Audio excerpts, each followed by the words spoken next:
라는 기록이 확실하게 남아 있습니다. 그래서 이 최초로 국내에서 지금 공개되는 자료가 되겠습니다.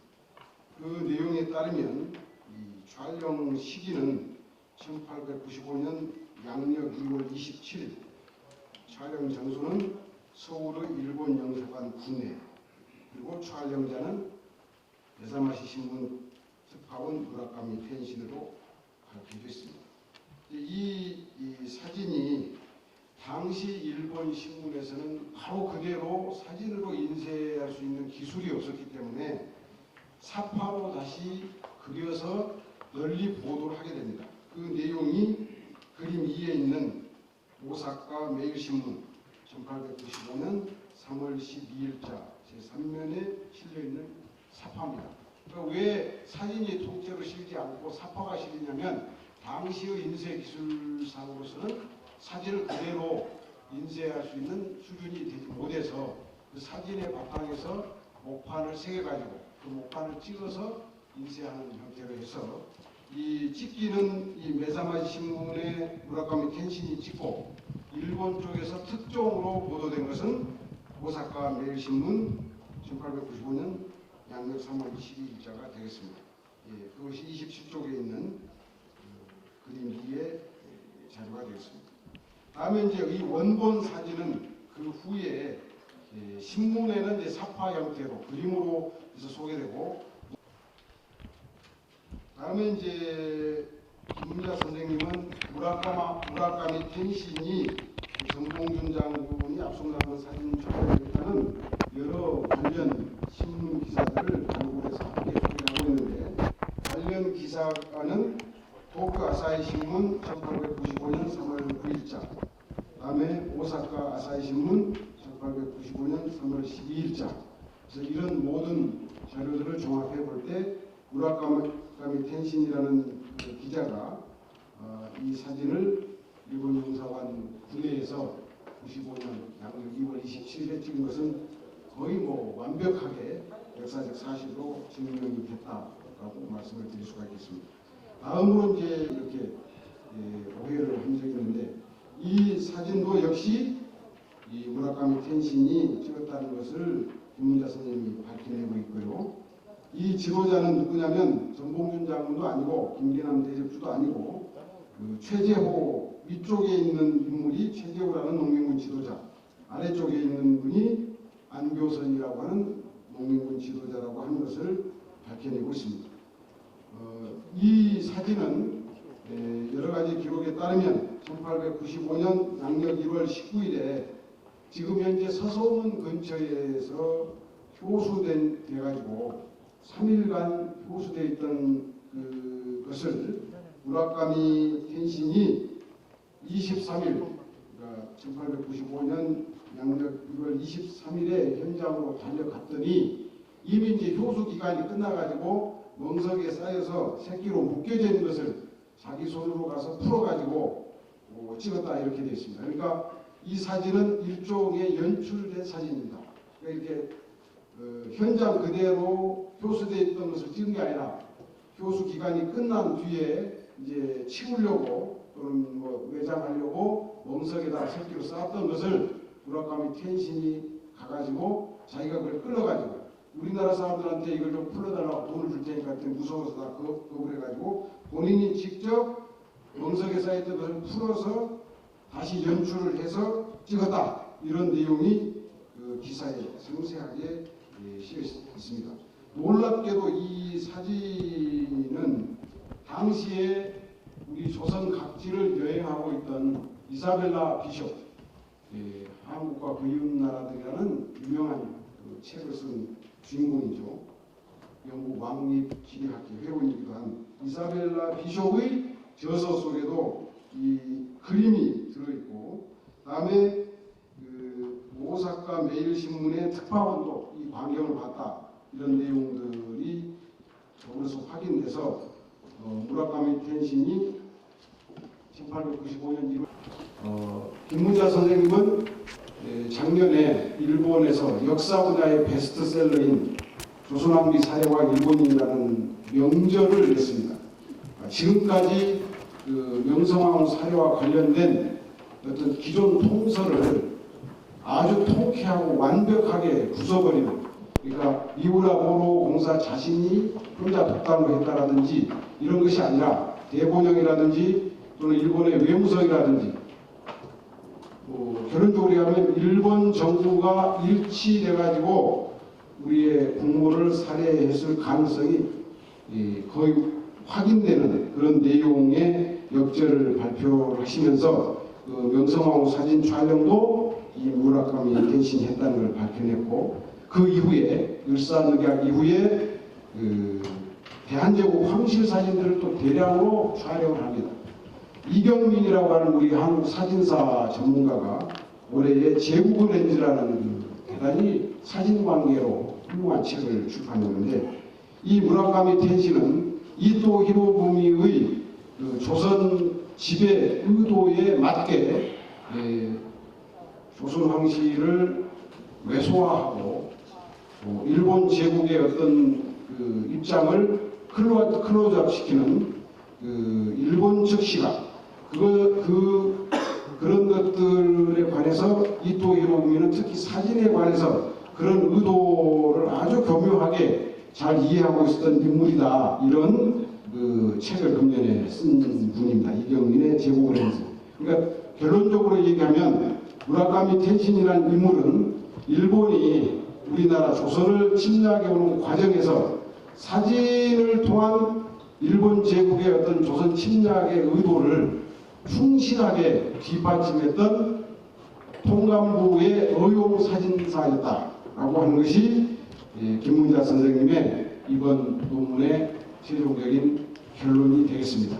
아마 이 논문을 계기로 우리 한국 근대사에 있어서 사진이 갖는 역사적 의미, 또 역사적 사실에 대한 고증은 새로운 차원으로 한 단계 업그레이드 될 것으로 생각이 되고, 그런 의미에서 김문자 선생님의 논문은 대단히 영사적 의미가 높은 논문이라고 평가할 수가 있겠습니다. 이상입니다.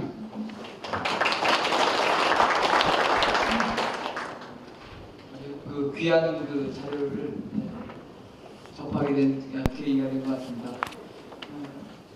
다음으로는 그 내빈 소개가 있겠습니다. 내빈을 소개하면 잠시 일어나셨다가 인사를 해주시기 바랍니다. 이문길 청도교 교령님께서 오신데 와주셨습니다.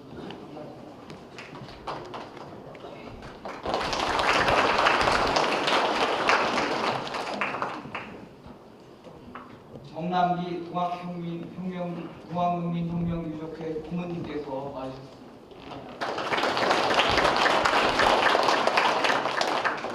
다음으로 그 신용화 선생님께서 오늘 신용화 한양대 명예교수님께서 오늘 학술대회가 원만하게 잘 이루어지길 바란다는 축전을 보내오셨습니다.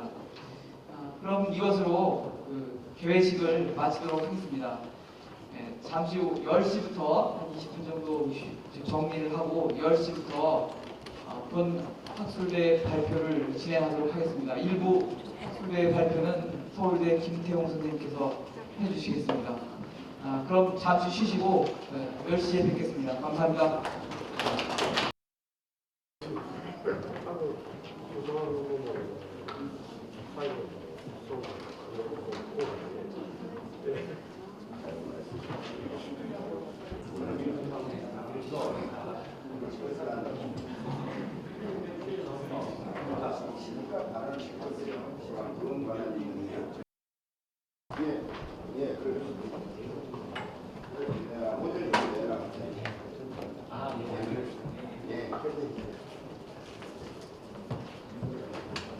저희 바깥에 계신 분들 들어와 주셨으면 좋겠습니다.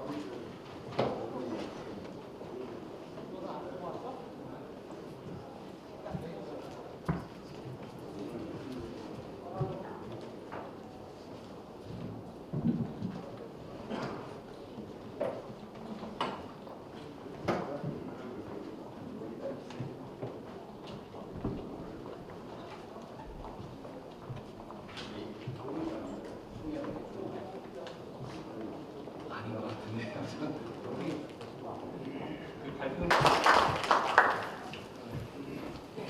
아시다시피 경술국시 100주년이 되는 해입니다.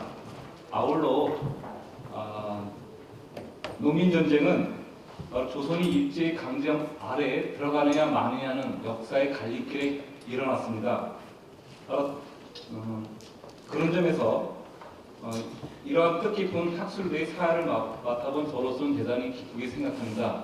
특히 1990년대에 동학농민혁명 100주년을 기념해서 많은 학술대가 있었고 또 풍성한 연구 성과가 나왔는데 그 이후에는 상당히 침체를 겪고 있는 게 또 현실입니다.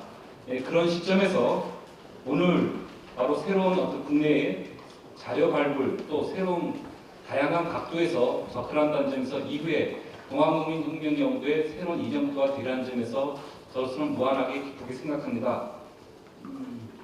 그러면 오늘 전체 일정 먼저 말씀드리겠습니다.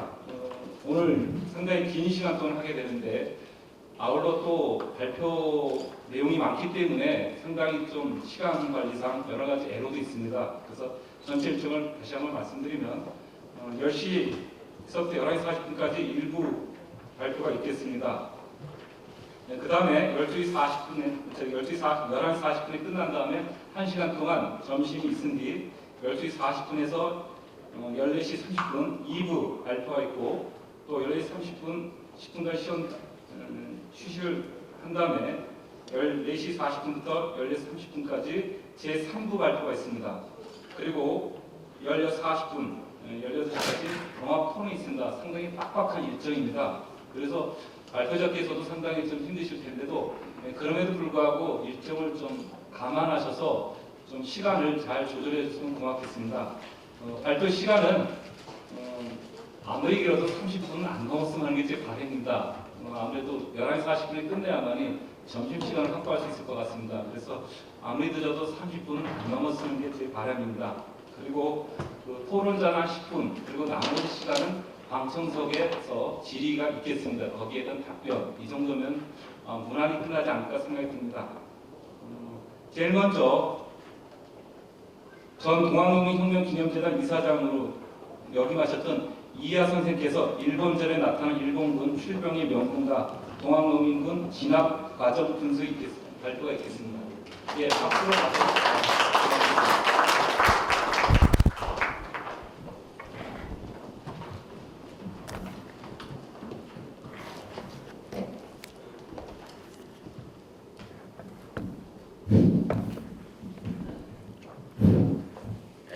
오늘 여러 가지로 차질이 많은 것 같습니다.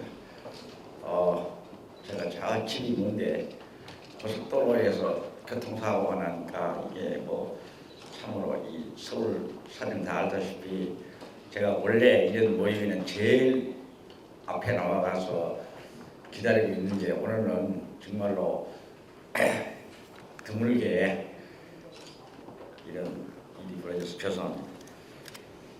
특히 오늘 또 일본과 중국에서 이렇게 오셔서 이 학술 발표가 늘 그렇지만 진지하게 좀 고민하면서 앞으로 동학농민혁명사를 정리하는데 큰 도움이 되었으면 좋겠습니다. 제가 이 발표를 하기 전에 우리 동학농민혁명 심의위원회에서 매년 계획을 잡아서 한문 원전을 번역을 했습니다. 또 그리고 이제 일본 것도 자료를 수집해서 번역을 했는데 아직 간행을 하지 못하고 있습니다. 또 일본 자료는 국사편찬위원회에서는 주한 공사관 기록이라고 해서 자료 번역을 한 적이 있습니다. 그렇지만은 아직도 이 강창일 교수하고 고석길 교수 있는 분들이 일본에 가서 비공식으로 일본 자료를 수집해가지고 우리 그 동학농민혁명 자료 총수를 하는데 수록을 했습니다. 근데 아직도 그것이 발췌를 했어요.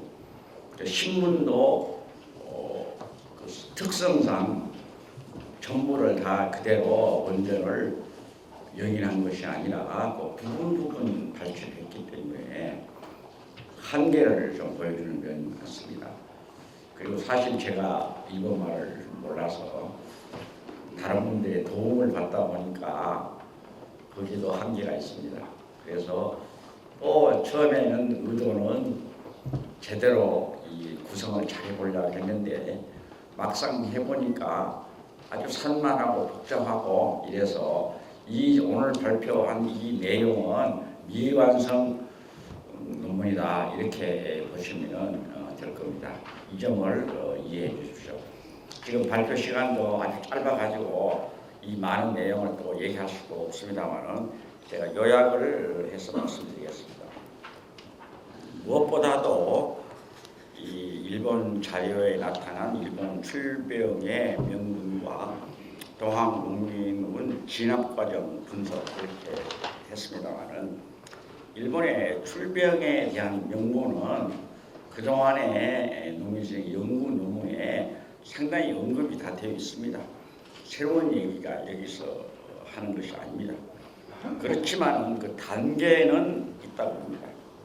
그래서 이 짧은 시간에 이걸 다 인용할 수 없지만 몇 가지를 얘기하면은 또 아는 부분도 얘기가 있습니다만 그 청나라는 오늘 제가 중국 분도 와 계시지만은 개항을 한 뒤에 언제든지 종주국 행세를 해왔습니다.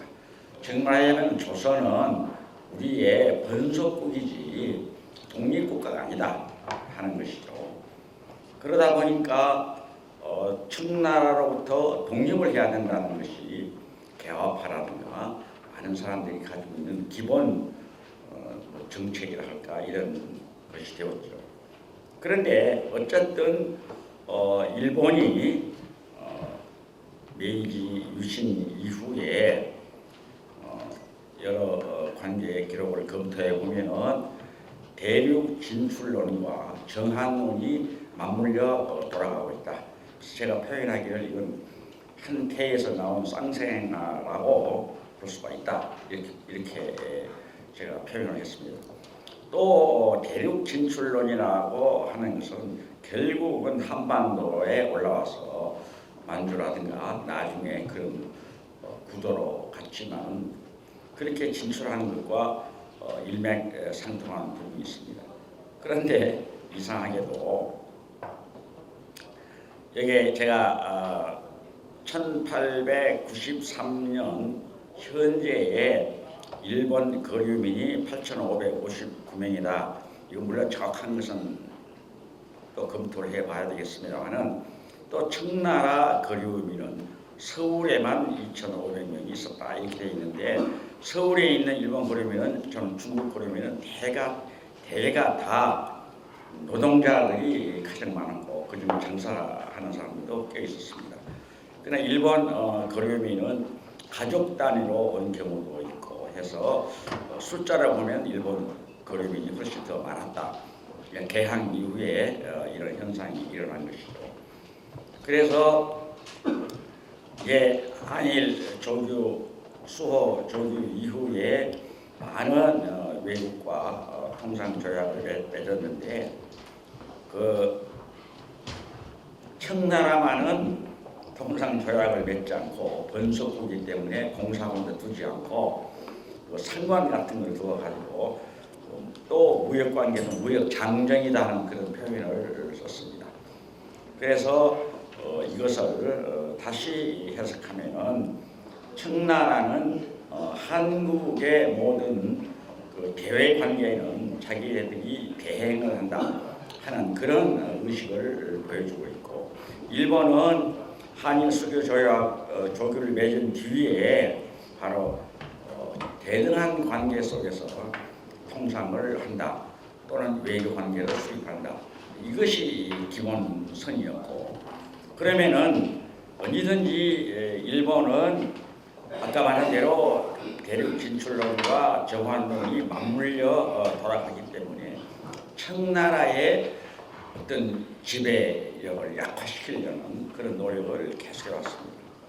그래서 일본과 청나라의 관계가 계속 긴장 관계가 일어났습니다.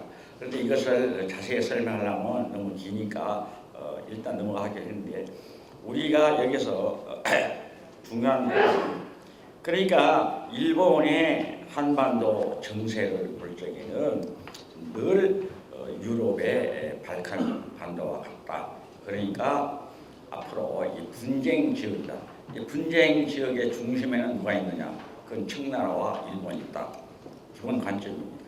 그런데 국내 사정을 누구보다도 일본 사람들이 잘 알고 있었습니다.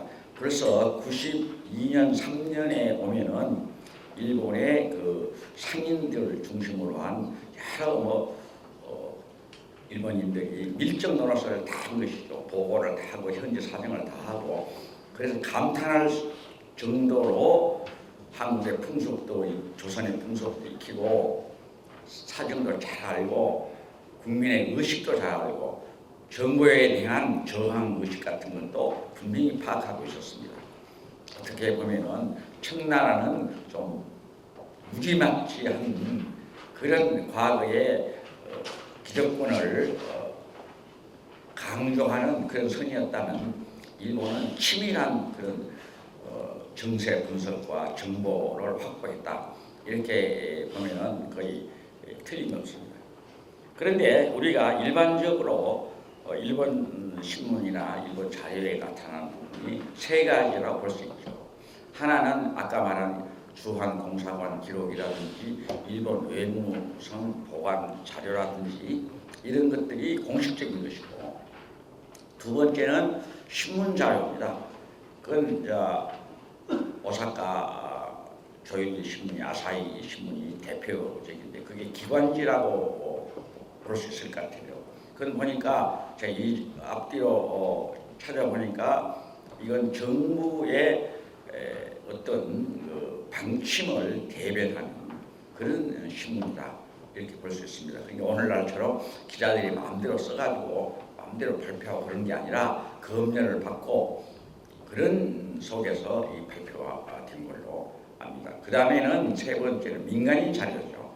그 민간인 자료라는 것은 여러 가지가 있지만은 주로 대표적인 사람들이 현양사의 그 소위 협객이라는 그런 낭인들 이 기록들이 상당히 많습니다. 그런데 그 기록들이 어떤 것은 본인의 이름을 밝힌 것도 있지만 또 어떤 것은 이렇게 가명 같은 걸 또 써가지고 또 얘기하고 있는데 그걸 분석해 보니까 이 개인 자료들도 일본의 어떤 기본 정책은 그대로 따라가면서 오히려 어떤 부분에서는 더 강력하게 요구를 하는 너무 눈치 보지 말라 좀 더 깨라 좀 더 적극적으로 하라 이런 식의 논조를 가지고 있다 이렇게 분석이 되고 있었습니다.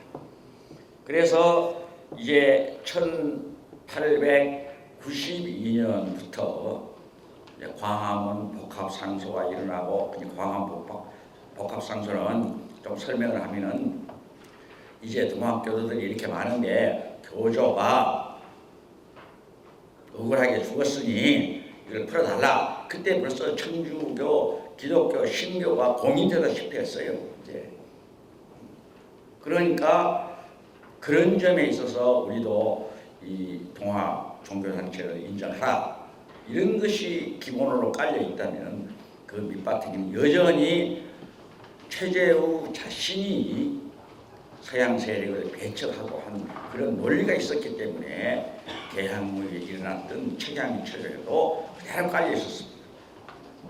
남쪽에는 상당히 오래전에 정찬현 선생이 서울 중심의 일반 공사관이라든지 거류민들에 향해서 동학 교도들이 그것도 전봉정 계열의 남적 중심들이 서울에서 여러 가지 활동을 벌인 그런 논문을 쓴 적이 있습니다. 거기에는 이 일본 자료를 가지고 쓴 경우가 많이 있습니다. 밑에 문세로 그런 부분이 나오기는 일부 나옵니다.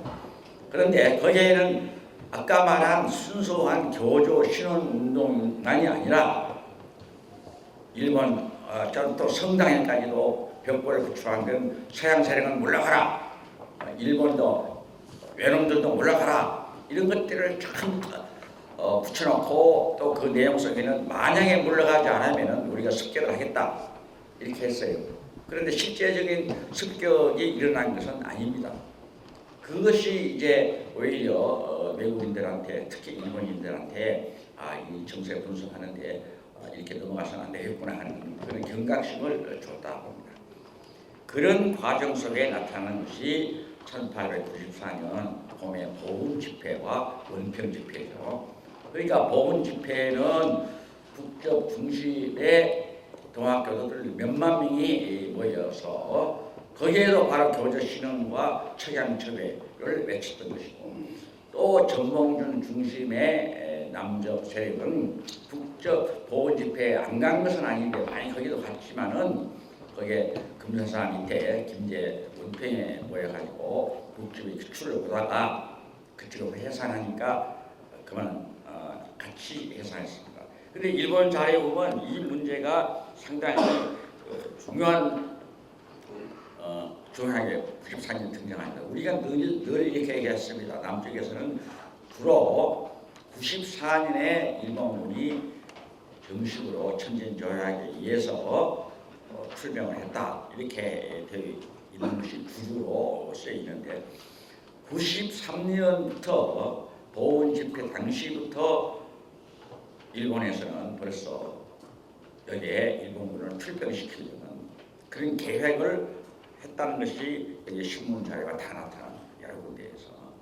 그래서 이 점을 우리 남쪽에서 이제 일본 출병을 너무 94년에만 초점을 맞출 것이 아니라 93년부터 이런 공작을 꾸몄다 이렇게 볼 수 있어요. 그런데 94년에 공작을 꾸밀 때 제일 기초는 언제든지 일본은 다 공적으로는 속셈을 드러나지 않으니까 제일 표면적인 이유가 거류민 보호다. 아까도 말한 대로 거류민 8,500명 정도가 있었는데 이 거류민 보호를 위해서 일본군이 출병을 한다. 이것이 가장 중요하게 제시되었다 이렇게 볼 수가 있어요. 그러니까 뭐 거창하게 대륙 진출이니 뭐 정한이니 뭐니 이런 걸 숨겼고, 가장 표면적으로 설득이 있는 것은 우리 국민을 보호해야 될 거 아니냐. 동학도들이 청양척을 들고 나오니 이걸 보호해야 된다고 해가지고 그것을 계속 강조한 것이죠. 여기서는 아까 그 세 가지 자료를 분류하기보다도 주제에 따라서 그대로 섞어서 발표했습니다만은, 그러니까 여기서 그러면서 이제 민간인 쪽의 어떤 정세 분석이라든가 그를 발표할 때는 조선을 독립국으로 만들어야 된다. 그러니까 독립국 아까 말한 대로 청나라로부터의 독립국. 두 번째는 조선의 내정의 혁신, 즉 동학군들이 내정에 대해서 불만을 가지고 있고 부정부패를 정하고 하니까 이것을 조선 내정을 우리가 혁신하는 데 도움을 줘야 된다. 그것이 이제 단학가라든가 무전범지라는 그런 또 낭인들이 전봉준을 만나고 전봉준을 이 세력들이 두 차례 만났습니다. 그것이 이제 일본 신문 자료라든가 다 나오는데 개인 자료에도 다 나오고 하는데, 이 두 차례 만에서 늘 전봉준이 주장하는 것이 또 동학 교도들에게 주장하는 것이 뭐냐면은 우리는 당신네들이 내정 계획을 도우러 왔다. 그러니까 절대로 당신들 해를 끼칠 사람들이 아니다. 그러니까 우리와 당신들이 손을 잡고 앞으로 조선의 내정을 계획하자 이렇게 드러낸 것이죠. 이게 청나라라든가 이런 또 외국 공사관을 향해서는 독립국이라는 주장을 하고, 또 동학 교도들한테는 동학군들한테는 우리는 당신들의 뜻과 같이 해서 조선의 내정을 계획한다. 또 이렇게 얘기하고, 또 한 면에서는 아까 말한 대로 일본은 상민들, 거류민들을 전부 보호한다. 거기서 영사나 외관들은 숫자가 아주 적죠. 그 개항장에서 장사하는 사람들이 많았기 때문에. 그래서 그 논지 중에 제가 하나를 54페이지 아래쪽 인용문을 하나를 읽어보면은, 조선이 망하면 천국이 죽고 조선이 천국에 속하는 것은 영국이 기뻐하는 바이니 영국은 실로 러시아의 원수이다. 우리나라 또한 조선과 이와 입술의 관계에 있다. 조서 개림의 들판이 어찌하여 타인의 입성을 받아들일 수 있겠는가? 이것은 실로 동양의 발칸반도와 같은 이유인데 하나의 작고 약한 나라라고 하지만 천하의 이목이 이곳에 쏟아져 그 성패 여하에 주의하고 있다. 그것이 당연하다. 그러니까 일본이 청나라와 영국이라든지 러시아와 이 맞물려 돌아가는 속에서 일본이 여기에 중심적인 역할을 해야 된다는 것을 이런 그래서 강조하고 있습니다. 그래서 조선이 위기라는 것은 뻔하니까 조선의 여러 가지 그런 정세를 분석하면서 러시아와 영국 거문도를 점령하고 또 러시아가 남진 정책을 쓰고 하는 이런 속에서 일본이 역할을 어떻게 해야 될 것인가 하는 것을 계속 강조하고 있습니다. 그래서 어떻게 보면 일본의 소위 낭인들도 당시에는 여러 가지 채널을 통해서 한반도 정세를 잘 알면서 열강들이 어떻게 여기에 주목하겠다는 것을 확실히 하고 있습니다. 그러니까 쉽게 말해서 옛날에 전통적으로 조선은 은둔의 나라다, 쇠국의 나라다 하는 그런 수준에서 한 발 벗어나서 이제 세계의 이목이 집중되어 있다. 이게 완전히 동양의 발칸 반도이다. 그러니까 여기에 우리가 대처하는데 그 한껏 이용할 수 있는 그 세력이 동학 세력이다. 이렇게 보는 것이죠. 처음부터 이 낭인이나 이런 세력들이 민씨 정부에 대해서는 타도의 대상으로 말이죠. 왜 그러냐면은 바로 청나라의 군대를 요청한 것도 민씨였고 또 민비가 일본 세력과 손을 잡지 않고 청나라와 밀착되는 그런 관계에 있었기 때문에 처음부터 일본 그런 세력들은 민씨를 타도의 대상, 그러니까 동학군도 민씨를 타도하려는 그런 의지와 같이 맞물려 있다. 이렇게 볼 수 있습니다. 아까 93년 보훈집회 얘기했는데 오늘 이 자리에서는 안 가져왔지만 여기 인용을 안 했지만은 일본은 그 당시에 보훈집회에 대해서 소설이 하나 나온 게 있어요.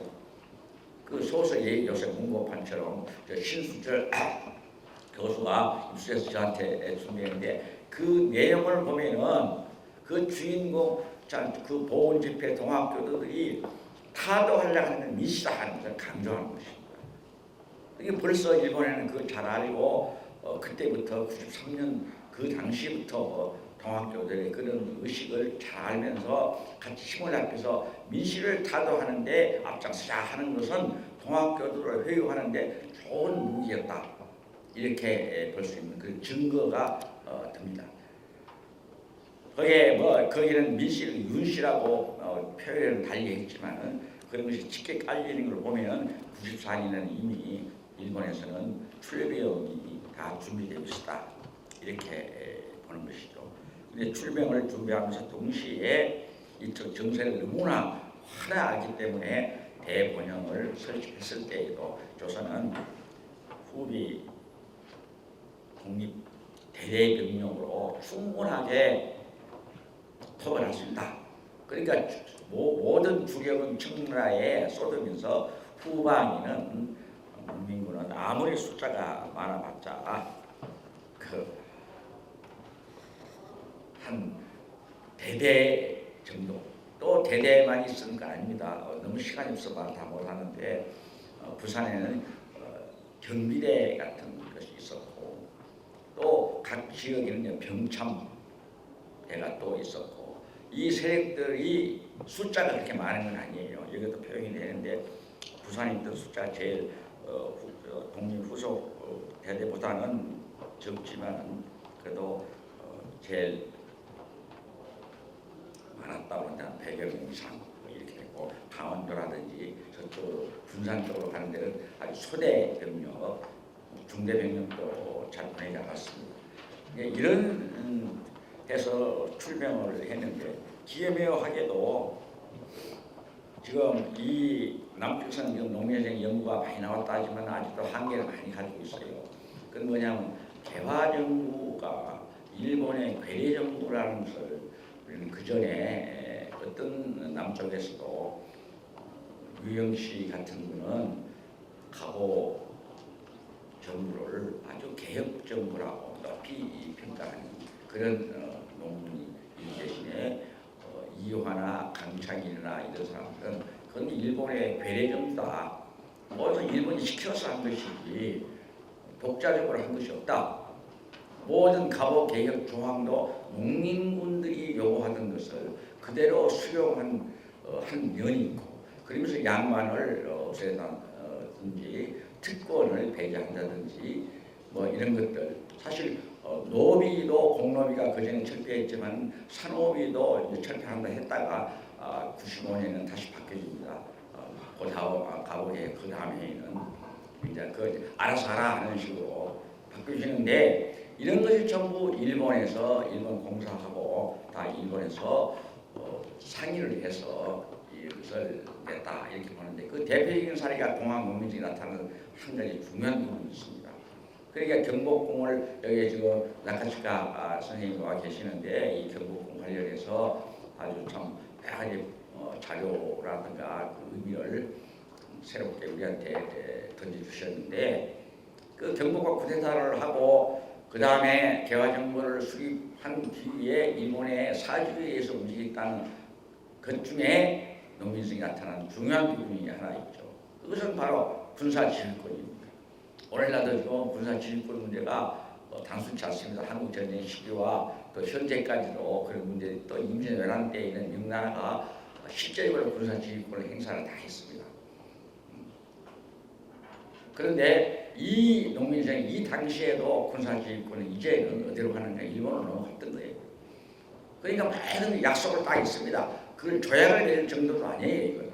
그러면 개화정부는 자기 괴뢰니까 야 그러지 말고 조약이 있으면 그래도 복잡하게 필요 없어. 그럼 조약을 맺어놓으면 국제적으로도 문제가 되고 하니까 서로 약속을 한 거야. 야 너희들 가면 우리 가면 니들이 필요한 물자를 다 되고 임무도 되고, 그리고 그 작전권도 다 일본군이 갖는다. 그렇게 간 거예요. 그 관계 속에서 이쪽에는 좌선봉, 우선봉이라고 있어가지고 하나는 우선봉은 이도왕, 좌선봉은 이교태. 이 형식적으로는 현재 살인관, 토벌 때 살인관이었지만은 그들이 전부 일본군하고 이쪽에 행정 관련 감사라든지 지역의 의병이라보다도 이제 우리가 말하는 그런 갑자기 수성군인이 이런 쪽하고 연계를 시켜주는 그런 역할을 해서 오히려 일본이 작전을 수월하게 한 부분이 있는데, 이런 것들이 이 자료에는 구체적으로 상당히 나타나고 있습니다. 일본 자료에서는 또 일본의 아까 그런 주장들, 그리고 공사관이 참 일본 공사관하고 일본 내각 관련 자료들에서 그게 나타납니다. 그래서 이런 점이 오히려 상당히 거의 이렇게 빨리 시간이 가네요. 그래서 이 나중에 꼼꼼하게 한번 읽어 보시면서 그런 문제들을 살펴봐 주시면 됩니다. 그러니까 오늘은 이 발표보다도 이거 내용을 나중에 읽는 것으로 배우면 되겠습니다. 마지막으로 이제 우리가 얘기할 수 있는 것은 그런 군사작전권을 일본이 다 가지고 지휘했던 명백한 증거 중에 하나가 동학 농민혁명이 끝난, 농민전쟁이 끝난 뒤에 일본군이 이제 서울에 정토군이 돌아오는데 용산으로 번거지로 온 것이죠. 그때에 우리가 여기에 인용한 대로 보면은 여기는 짧게 했습니다만은 대대적인 개화정부가 환영을 하고 있습니다. 그러면 개화정부가 환영만 한 것이냐? 그 정도가 아니에요. 황제가 직접 이들에게 선물도 주고 불러다 잔치도 벌이고 그러면서도 또 미나미는 그 고종 황제의 대군주 폐하 만세를 부르고 또 일본 천황 폐하 만세를 같이 부르고 하는, 그래서 용산 수비대에서 전체적으로 이런 대대적인 행사를 벌였다는 것입니다. 고종이 우리가 그 당시에 스스로의 어떤 의지로 이런 것을 한 것이 아니라 개화정부가 강요를 했기 때문에 했지만은 어쨌든 이것은 일본 신문에는 대대적으로 반영을 하고 있습니다. 또 일본 외무성 자료에도 얘기를 굉장히 강조하고 있습니다. 그러니까 한국을 위해서 반란군들을 우리가 쳐줬고 그 반란군들을 축하해주는 세력이 개화정부와 고종 황제다 하는 것을 여기서 특별히 부각시키고 있다는 것입니다. 그래서 이런 것이 기본적으로 계속 연일 이 관련 기사를 내보내고 보도를 하고 또 보고를 하고 하는 것을 보면은 이것이 일본의 전술의 기본 바탕이 되었다는 것을 우리는 알 수 있습니다.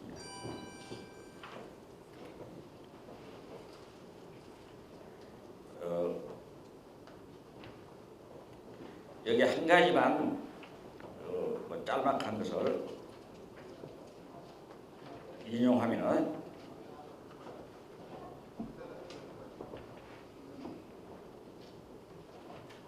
박영호가 제일 끝에 68페이지 제일 끝에 짤막한 인용문을 한번 읽어보겠습니다.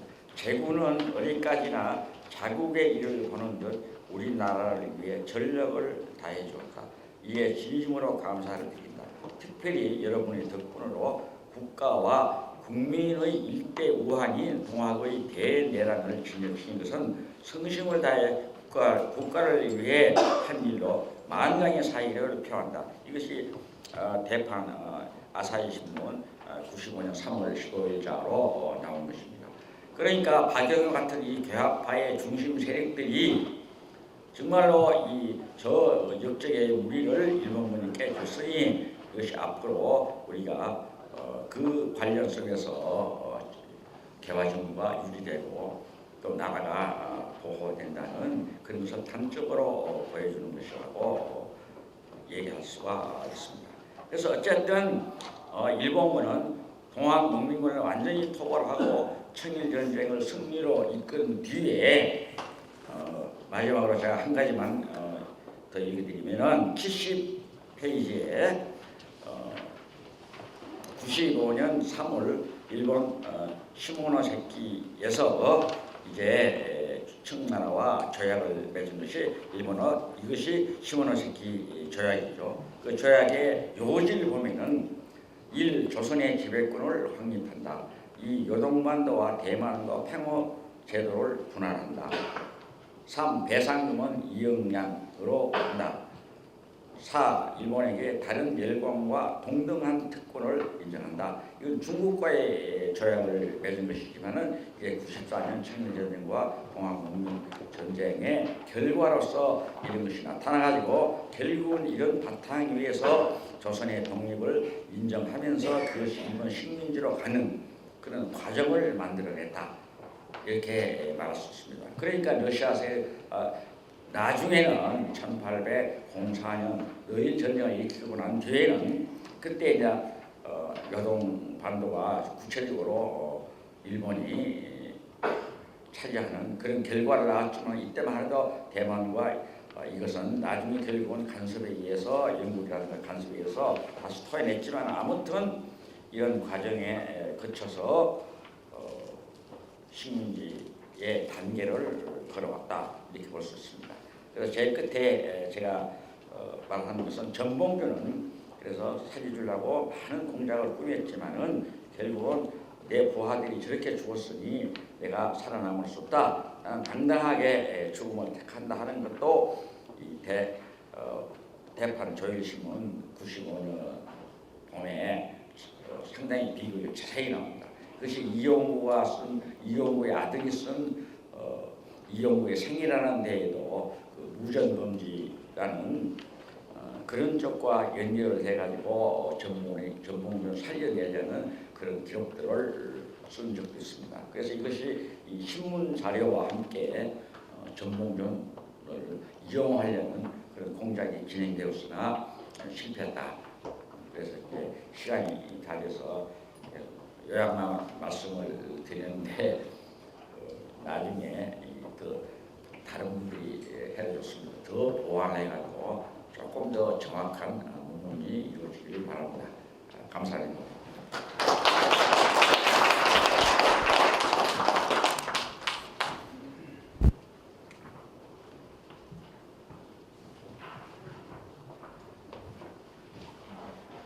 예, 감사합니다.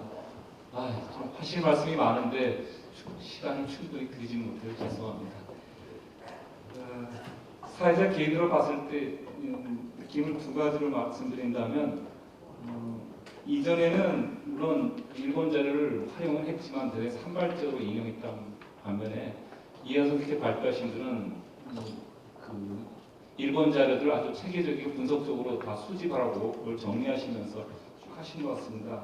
대표적으로 일본 외교 사료관에 소장되어 있는 문서라든가 또 일본의 신문 또 중요한 일본 민간인들, 평양사 같은 민간인들의 남긴 수기, 기록들 이런 것들을 충분히 활용하시면서 활용했던 점이 큰 의미고 또 하나는 바로 이제 일본의 어떤 출병의 명분들을 어떻게 1894년서부터 단계적으로 확보해 가는가 그 과정들을 좀 친밀하게 추적하시면서 각각의 변화, 그것이 가는 의미 이런 것들을 드러내시는 게 아닌가 이런 생각이 듭니다. 이어서 바로 두 번째 발표로 충북대에 재직하고 계신 신영호 선생님께서 규남장 임동호 씨 양력에 나타난 독점 농민군의 이동로와 해월 최시영에 가서 발표하겠습니다. 네, 박수로 맞아주시기 바랍니다.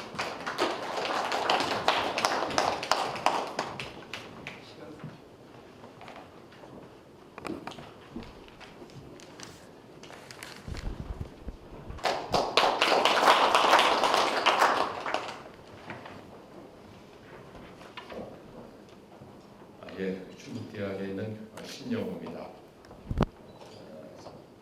저는 충청북도 그리고 경상도 지역에 현지를 답사하면서 자료를 찾고 그리고 1894년에 활동했던 동학농민군의 후손을 만나서 여러 증언을 들어왔습니다.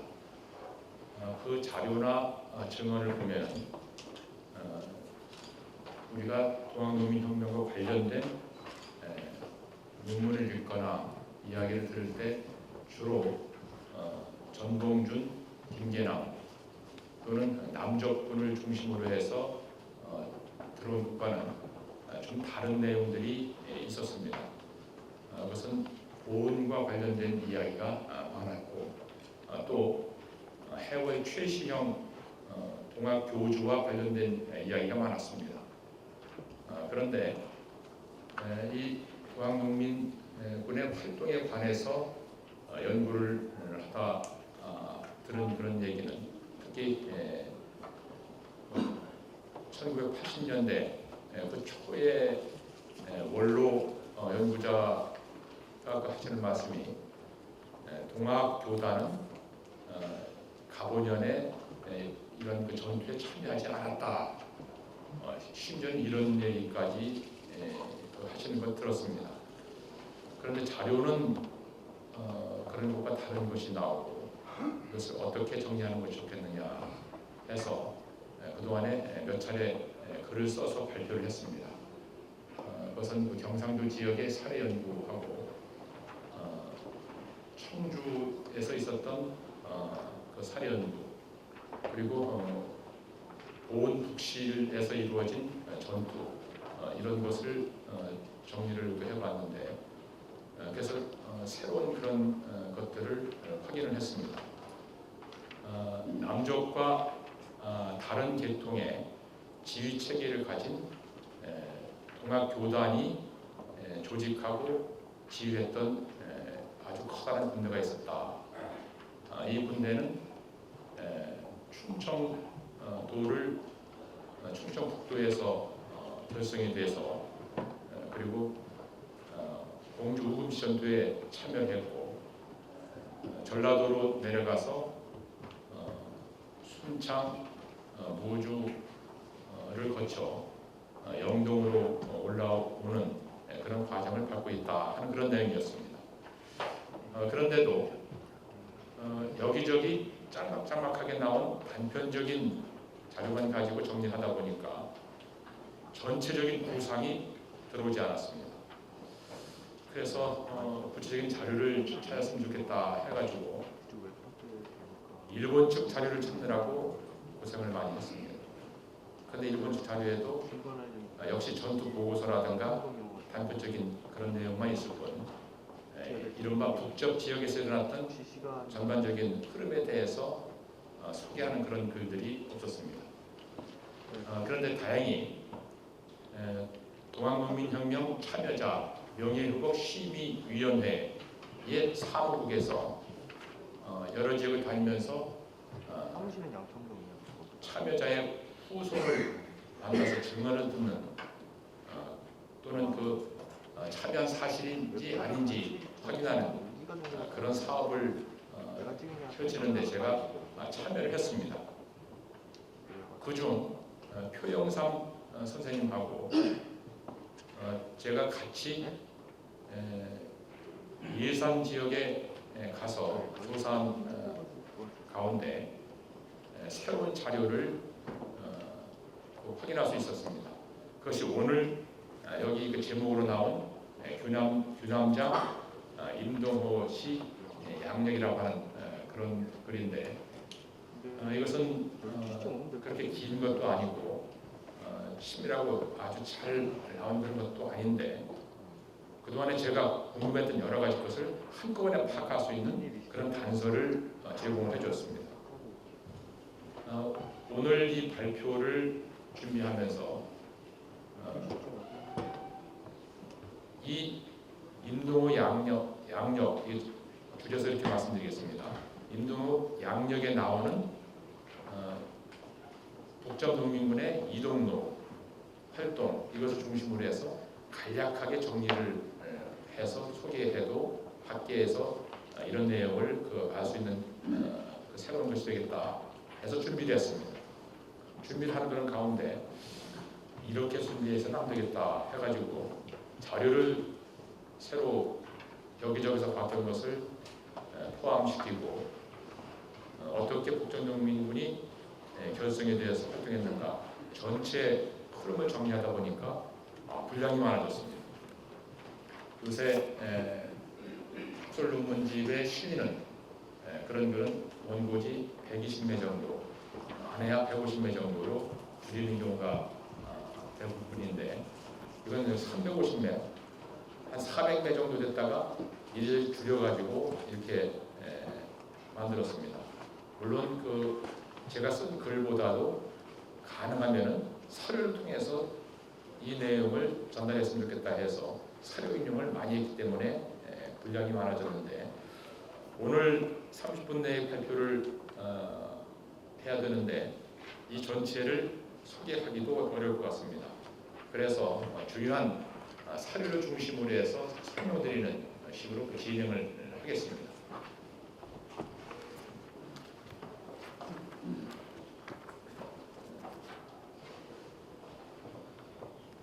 우선 그 두 번째 경기도 북정농민군의 충주 황산 집결 이런 장을 설정을 했는데 물론 그 경기도 지역에서만 황산에 집결한 것도 아니고 충청도, 강원도까지 다 포함해야 되는데 다른 데는 구체적인 자료가 확인이 안 됐습니다.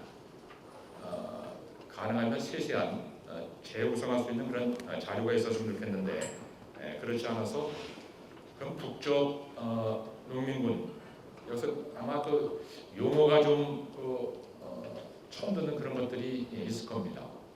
농민군은 농민군, 동학군이면 동학군이지 남쪽 농민군, 북쪽 농민군 또는 남북적 연합 농민군 이런 식으로 그 용어를 썼는데 그것은 그 일정한 구분이 될 필요가 있겠다 해서 그렇게 임의로 쓴 그런 것들도 있습니다. 그래서 전체 그 취지를 생각하셔가지고 읽어봐 주셨으면 좋겠습니다.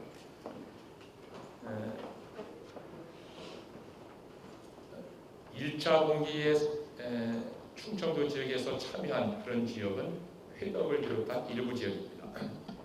그런데 전체적인 그 가보년의 상황을 보면은 1차 공기 이후에 전국에 걸쳐서 동학 조직을 중심으로 해서 사람이 많이 들어오게 되고, 그리고 관아에서 이 동학 조직을 종전과 같이 탄압하지 못하고 그대로 둘 수밖에 없었습니다. 그런 상태 속에서 여러 그 사건이 벌어지게 되지요. 이 당시 정부에서 청나라 군대에게 이 동학농민군을 진압하도록 요청을 하는 그런 일이 있게 되고, 청나라 군대가 들어오게 되고, 또 일본군이 들어와서 두 나라가 전쟁을 벌이게 되고, 또 그 이전에 일본군이 경복궁을 기습을 해서 왕과 왕비를 인주로 잡고 정권을 일본 사람들 뜻을 따르는 사람들로 다 바꿔서 여러 가지 간용된 그런 정책을 펴고 하는 그런 과정에 이 동학 조직에는 일본 사람들에 대해서 극히 그 반대하는 그런 사람들이 결집을 하게 되고, 그러면서 점점 무장을 하는 그런 일이 있게 되지요. 자, 제일 앞부분은 바로 그런 것이 경기도 지역에서 어떻게 일어나는가 하는 것을 소개한 그런 내용입니다. 75페이지 중간에 보면은 경기도 지역에서 8월이 되면은 서울 접경 지역까지 여러 동학 지도자들이 활동을 한 동학 역사 기록에 나옵니다. 그런데